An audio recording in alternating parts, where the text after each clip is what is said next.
राजकाज में प्रवृत्त नहीं होने जा रहा था, आपके पास आ रहा था, लेकिन प्रतीत होता है कि आप तक पहुंच नहीं पाऊंगा। मात्र 32 साल की उम्र में सिकंदर चल बसा।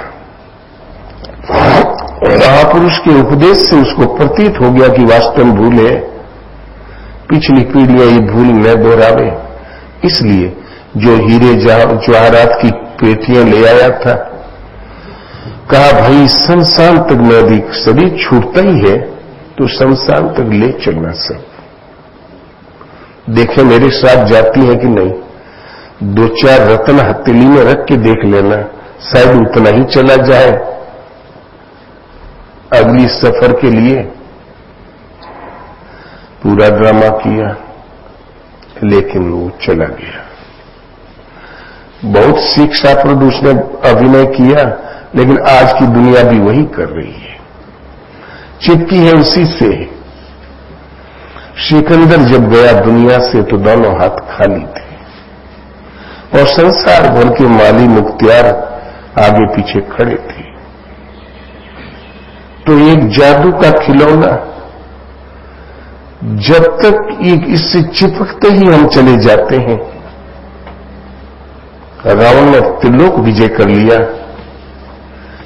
अंत में सब खाक हो गया। स्वर्णिम लंका सोने में मिल गई। हिरण्याकश्यप ने दिन मरे न रात मरे ऐसी ऐसी सिद्धियां प्राप्त कर ली, लेकिन चला गया जहां का था छोड़ के। जानते हैं कि कितने भी प्रमोशन कर लो, प्रगति कर लो, लेकिन आखिर सोई पुरपाटन बहुरी ने देखा आई। अपनी अर्जित किया हुआ नगर ऐश्वर्य विभूति बाल गोपाल नाती नेतरुआ कोई लौट के फिर कभी नहीं देख पाता, किंतु नश्वर है। फिर भी हम चिपकते ही क्यों चले जा रहे हैं? उसमें एक चुंबक है, उसमें एक जादू, और है केवल खिलौना। खिलौने की क्या औकात? खिलौने की कार है, क्या बैठ के सफर करेगा कोई? खिलौने हेलीकॉप्टर उड़ते हैं, क्या किसी की मदद करेगा? खिलौना तो खिलौना, बिल्कुल एक निर्जीव खिलौना है दुनिया, और कुछ नहीं। तो दुनिया जिसे कहते हैं, ये संसार जादू का खिलौना है। बड़े बड़े बुद्धिमान खेलते ही रहते हैं अंतिम क्षणों तक। सुबह एक बुजुर्ग आए थे, चला भी नहीं जा रहा था, लेकिन कह रहे थे ये हमारे लड़के की नौकरी है कि नहीं। यहाँ पर हमने कहा देखो पांव में दर्द हो गया, हाथ में हो गया, आंखों ने जवाब दे दिया। भगवान कह रहे हैं भजन करो, इनको इनके भाग्य के भरोसे छोड़ दो, लेकिन करें क्या? नाती की नौकरी पर नाती की शिक्षा लगा ही रहता है चुंबक। और कदाचित सारी दुनिया का ऐश्वर्य हमें मिल गया तो कुछ भी नहीं मिला। मिल जाए तो मिट्टी है, खो जाए तो सोना है। मिल भी गया दुनिया का ऐश्वर्य, जहां तक हमारी उड़ान है वो सब कुछ मिल गया। एक छत्र सृष्टि में शासन ही मिल गया तो मिट्टी है, खाक है, कुछ है ही नहीं। घमासान महाभारत युद्ध पूर्ण हुआ, कई अरब लोगों की आहुति लग गई। अंत में विजय श्री पांडवों का वर्ण किया, सिंहासन पर बैठ भी गए। युधिष्ठिर उदास। युधिष्ठिर ने जहां सुना, वो भगत थे कि भगवान कृष्ण ने शरीर त्याग दिया। सुनना था कि तुरंत सिंहासन से उठ के खड़े हो गए, एक तरफ चलने लगे। सब भाई पीछे लग गए, द्रौपदी पीछे लग गई। तब युयुत्सु जो दुर्योधन का भाई था, युद्ध आरंभ से पूर्व युधिष्ठिर की शरण में आया था कि मैं आपकी तरफ से युद्ध भी करूंगा, आपका साथ दूंगा। युधिष्ठिर ने कहा भाई तुम्हें युद्ध करने कोई जरूरत नहीं, तुम हमारे शिविर में रहो। वो जीवित था। वो दौड़ के आया, भैया आप जा कहां रहे हैं? कोई उत्तर नहीं। तब युद्ध ने सोचा, अरे बात क्या है, मामला लगता है ज्यादा गंभीर है। बोले भैया ये सिंहासन क्या होगा? तब युधिष्ठिर बोले तुम ले लो। बोले भैया हमको नहीं चाहिए। बोले अरे ले लो, इसी सिंहासन के पीछे इतना बड़ा महाभारत हुआ है, बैठ के देख तो ले कि क्या सुख है। बोले भैया किसी काल में नहीं चाहिए। युधिष्ठिर ने कहा भाई ले लेते तो बड़ा अच्छा होता, और ये वास्तव में नेपाल लगता हो तो परीक्षित कहीं गुल्ली डंडा खेलता होगा, पकड़ के बैठा देना।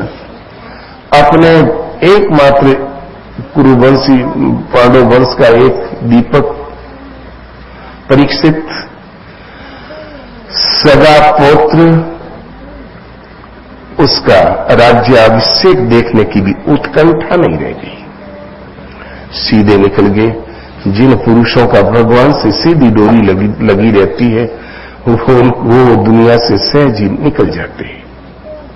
और युधिष्ठिर निकल गए। मर्यादा के लिए युद्ध किया था तो दुनिया यदि मिल भी गया तो मिट्टी का खिलौना है, तब करें क्या? तो अच्छा सा कोई मौसम, तन्हा सा कोई आलम, हर बात का रोना तो बेकार का रोना है। अच्छा सा कोई मौसम, अच्छा मौसम सृष्टि में होता ही नहीं। बाल्यकाल में बच्चों को ठंडी नहीं लगती। जाड़ा कहे बच्चों से हम बोलब नहीं, जवान हमारे भाई और बुढ़वन के हम छोड़ब नहीं, कितनों ओढ़े रजाई। बचपन में जो एकदम सुहावना मौसम, जवानी में भी सुहावना ही सा रहता है, और बुढ़ोती में वही मौसम। जब शीतकाल आता है वो जो लोग कहते हैं भाई किरण निकल जाती सूरज की तो बड़ा अच्छा होता है। क्या बताना, इस साल का जाड़ा तो पिंडी नहीं छोड़ रहा है। किसी तरीके से जाड़ा डक जाता तो अच्छा होता। जो एक समय बहुत सुहावना था वही एक समय तीर की तरह अखरने लगा। जब शीत बढ़ गई तो हम गर्मी की तलाश करते हैं, और जब जेठ की दोपहरिया की गर्मी बढ़ी तो बोले भैया 4 बूंद पड़ जाती पानी की तो कुछ राहत मिलती, और जब अतिवृष्टि होने लगी तो बोले भैया किसी तरीके से भले खाना न मिले लेकिन बंद हो जाता तो बड़ा अच्छा था। संसार में कोई ऐसा मौसम नहीं जो सदैव एक रस आपके लिए अच्छा सिद्ध हो, बदलता रहता अवस्था के अनुसार। अच्छा मौसम है सद्गुरुओं का दरबार, वहां सदा रहने वाला मौसम है, सदा रहने वाली शांति। जो जो सद्गुरुओं के निर्देशन के अनुसार आप डूब के चिंतन करोगे, क्यों क्यों शांति, समृद्धि, भगवान का आलोक, भगवान का वरद हस्त उत्तरोत्तर ऊपर छाता ही चला जाएगा। वो है अच्छा मौसम, सद्गुरुओं का दरबार। तो अच्छा सा कोई मौसम, कोई कदाचित कहीं कहीं होता मिल जाए, तन्हा सा कोई आलम। तन्हा माने हमारा तन रहे और कोई आजू बाजू में रहे, और फिर आलम, आलम माने भीड़ भाड़। सद्गुरु के द्वारा प्रदत्त साधना में जब हम प्रवृत्त होते हैं तो एकांत सेवन तो अनिवार्य है। शांत एकांत में जब चिंतन में वास्तव में लगी जाते हैं, सने सने सारी देवी संपत्ति उसमें